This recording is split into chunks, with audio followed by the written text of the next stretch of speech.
güman edirəm ki, açıq elan eləyər və mən tərəfdən gələn qonaqlara öz təşəkkürümü bildirirəm.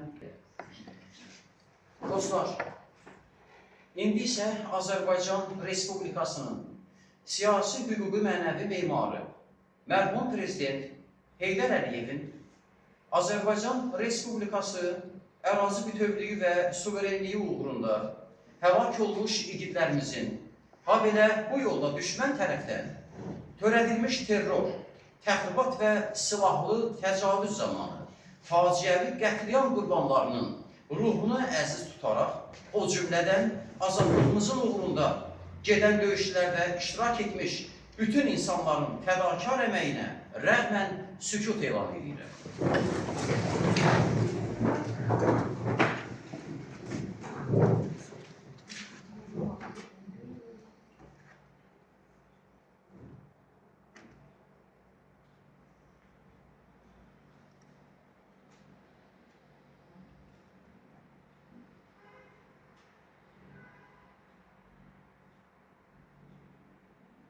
Allah rəhmət eləsin.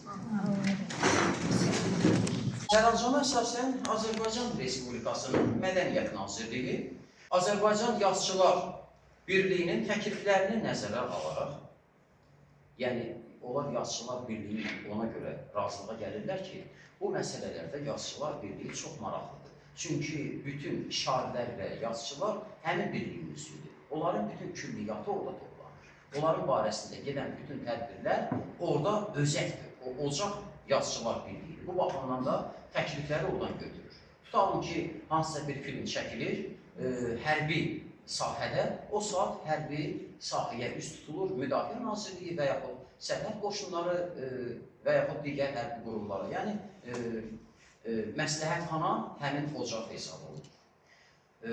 Sərəncama əsasən Azərbaycan Respublikasının Mədəniyyət Nazirliyi Azərbaycan Yazıçılar Birliyinin təkliflərini nəzərə almaqla xalq yazıçısı Yusif Səmədoğlunun 90 illik yubileyinə dair tədbirlər planı hazırlayıb, həyata keçirib və biz də elə həmin tədbiri sizinlə birgə hazırda Xətai rayon Mərkəzi Kitabxanasında 2026-cı il 21 aprel tarixində saat 11:00 üçün həyata keçiririk.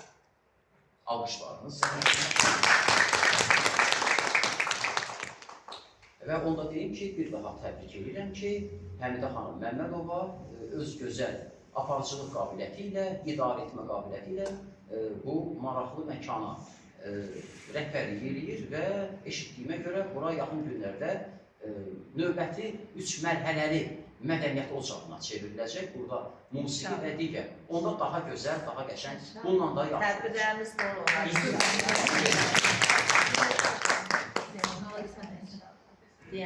Hələ bilmiyorum. Hələ deyil.